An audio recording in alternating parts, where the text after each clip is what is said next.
Next है हमारा Fehling test. सबसे पहले वही करते क्यों है फेलिंग टेस्ट, तो this is done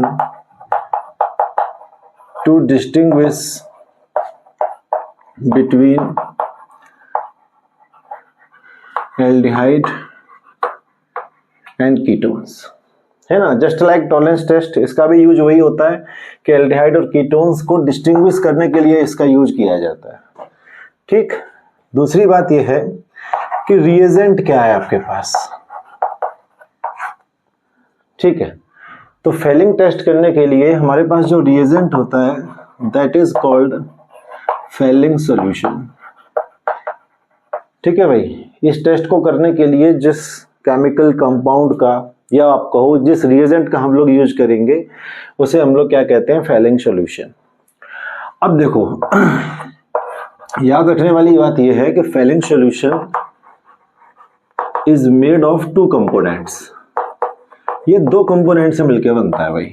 Fehling solution is made of two component, Fehling solution A और फेलिंग सॉल्यूशन बी। देखो अगर आप कभी केमिस्ट्री लैब में जाके देखेंगे तो वहां पे भी आपको you will see two bottles, है ना, और एक बोतल पे लिखा होगा फेलिंग सॉल्यूशन ए और दूसरी बोतल पे लिखा रहेगा फेलिंग सॉल्यूशन बी। तो फेलिंग सॉल्यूशन दो अलग अलग बोतल्स में रखा जाता है। फेलिंग सॉल्यूशन ए एक बोतल पे वो लिखा रहेगा, फेलिंग सॉल्यूशन बी दूसरे बोतल पे लिखा रहेगा। और जिस बोतल पे फेलिंग सॉल्यूशन ए लिखा रहता है उसमें जो केमिकल कंपाउंड आपको दिखेगा वो एकदम ब्लू होगा, ब्लू कलर का, क्योंकि फेलिंग सॉल्यूशन ए के अंदर क्या होता है, कॉपर सल्फेट। कौन सा वाला, एक्वस कॉपर सल्फेट। ये आपको बात याद रखनी है। फेलिंग सॉल्यूशन ए है ना, उसके अंदर क्या होगा, कॉपर सल्फेट होगा एक्वस, और कॉपर सल्फेट ब्लू कलर का होता है, इसीलिए फेलिंग सॉल्यूशन ए जिस बोतल पे लिखा रहेगा वो उसके अंदर जो केमिकल है वो कैसा दिखेगा आपको, it will appear to be of blue colour.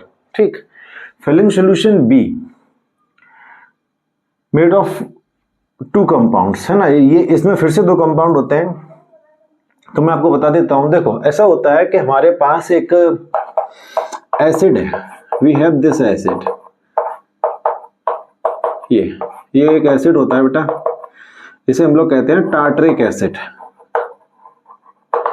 Tartaric acid. अब इस टार्टरिक एसिड में से अगर हम H हटा दें, यहां से यहाँ दोनों से H हटा दें और H हटाने के बाद यहाँ पे कोई भी मेटल लगा दें तो ये बन जाएगा सॉल्ट ऑफ टार्टरिक एसिड। क्या बन जाएगा, सॉल्ट ऑफ टार्टरिक एसिड। तो मैं क्या करने जा रहा हूं, वहां पे ऊपर वाले H को हटा के, है ना, यहाँ पे H था उसको मैं हटा रहा हूं और यहाँ पे भी H था उसको भी हटा रहा हूं। तो ऊपर तो मैंने लगा दिया Na और ये HOH HOH और दिस इज लाइक पोटेशियम। नीचे आ जाएगा पोटेशियम, ऊपर आ जाएगा सोडियम। ठीक है, और इसमें और क्या होगा, और इसमें होगा एक और चीज और वो है आपका NaOH। तो फेलिंग सॉल्यूशन ए में कॉपर सल्फेट होता है एक्वस, और फेलिंग सॉल्यूशन बी है ना, it consist of two compounds. एक होता है ये क्या है आपका, दिस इज सोडियम पोटेशियम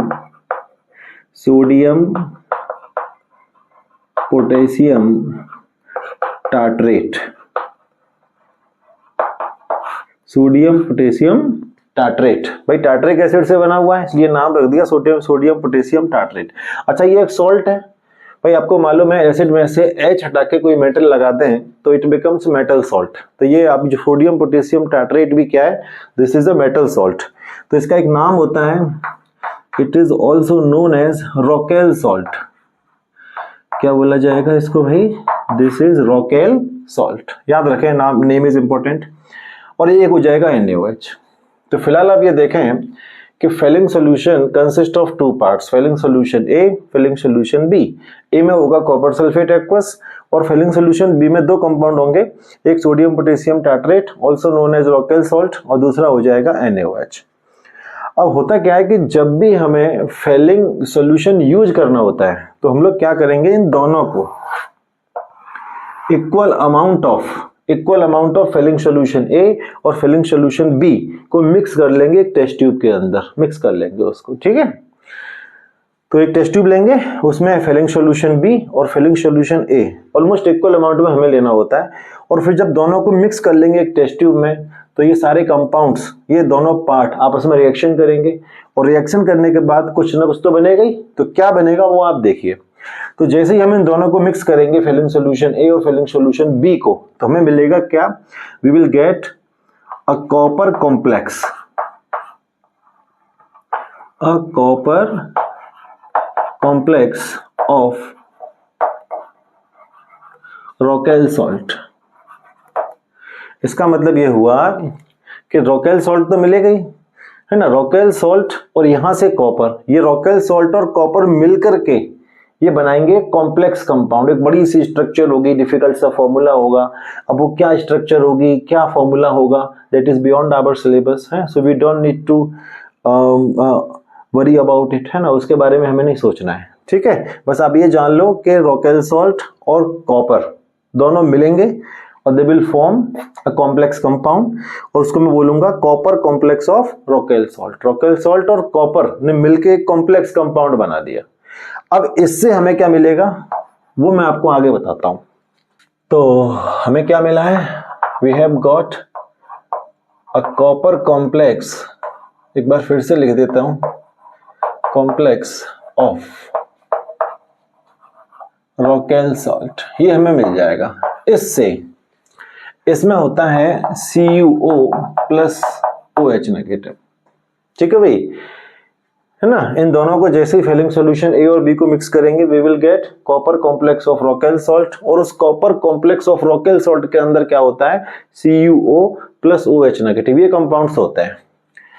अब इसमें भी CuO पे, CuO में Cu पे कितना चार्ज है भाई, हाँ, Cu पे क्या चार्ज रहेगा, आप देखो O डबल नेगेटिव होता है, तो Cu पे डबल पॉजिटिव रहा होगा, तभी तो दोनों कैंसिल आउट हो गए और नीचे कुछ नहीं आया है। इसका मतलब यहाँ पे होगा Cu डबल पॉजिटिव और OH नेगेटिव। तो अल्टीमेटली ये है ना, ये जो हमें मिला है लास्ट में Cu double positive OH negative, ये जाएगा रिएक्शन करने किसके साथ, एल्डिहाइड के साथ। तो फेलिंग सॉल्यूशन सिर्फ किससे रिएक्शन करेगा, एल्डिहाइड से, it never react with the ketone. और फेलिंग सॉल्यूशन में से जो मेन जो कंपोनेंट निकल के आए रिएक्शन करने के लिए वो क्या है, Cu+2 और OH negative, they will react with the aldehyde. ये आपको याद रखना है।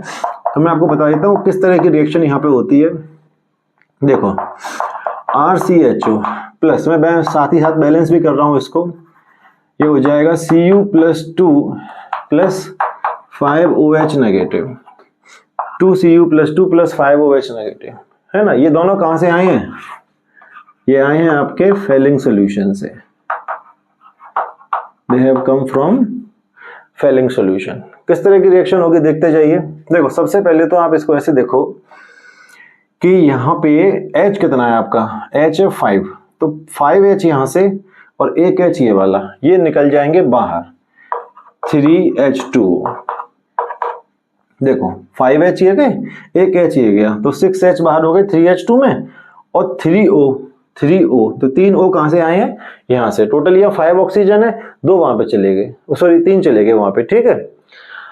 तो H खत्म हो गए, ये वाला भी, ऑक्सीजन यहाँ पे भी 2 बचे हुए हैं। अब 2 Cu और 2 ऑक्सीजन नहीं, या फिर एक काम करो, 2 Cu और 1 ऑक्सीजन, ये मिलके क्या बनाएंगे इधर, they will form Cu2O, they will form Cu2O।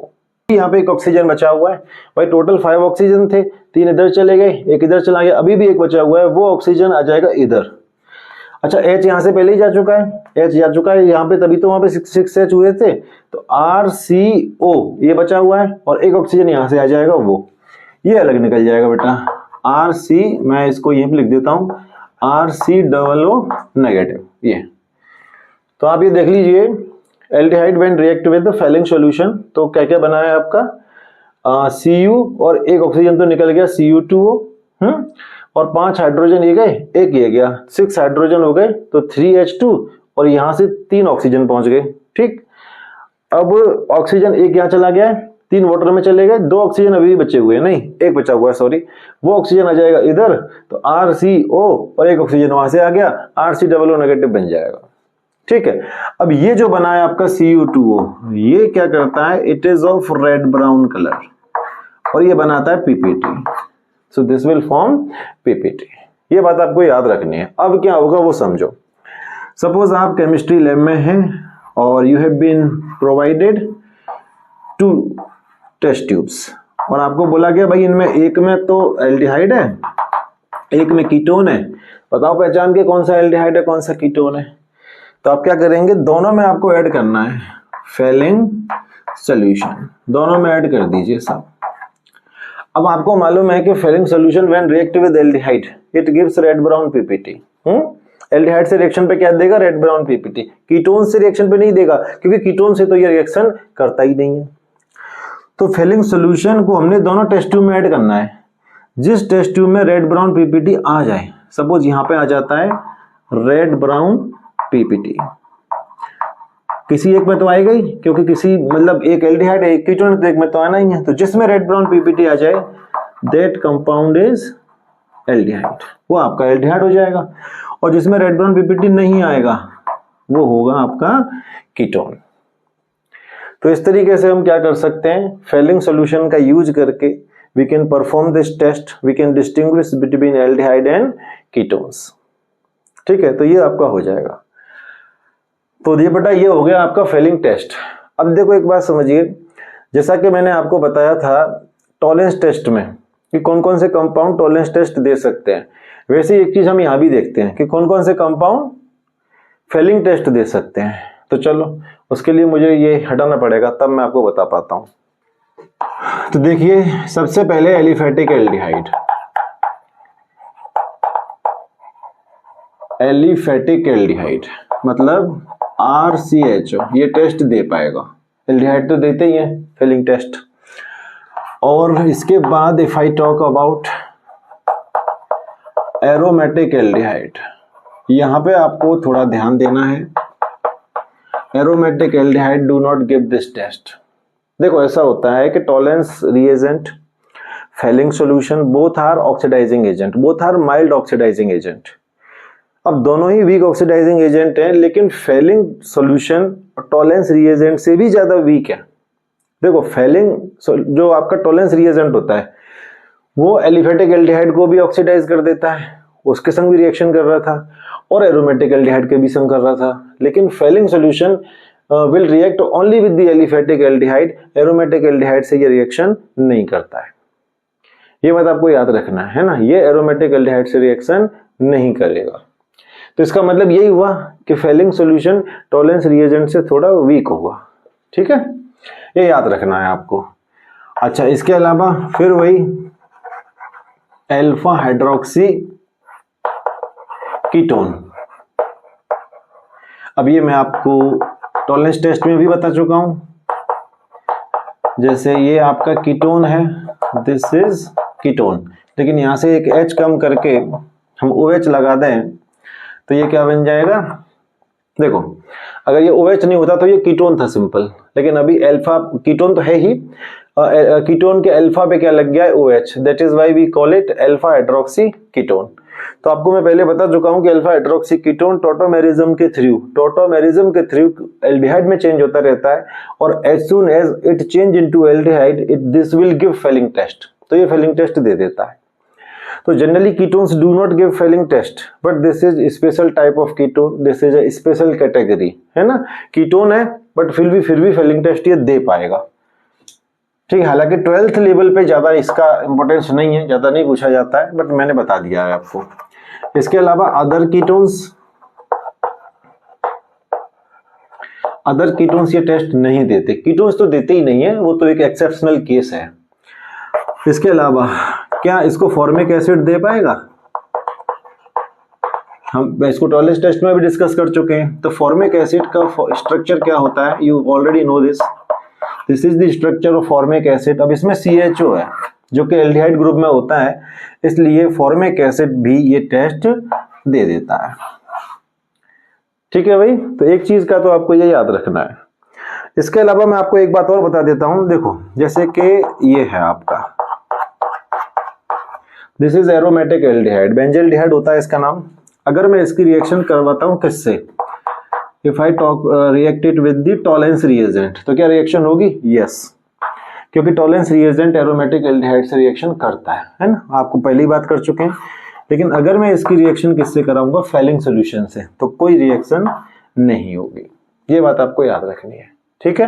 तो ये था आपका, this was all about Fehling test, है ना। अब आप लोग जान चुके हैं कि how can we use Fehling test, Fehling solution to distinguish between aldehyde and ketone.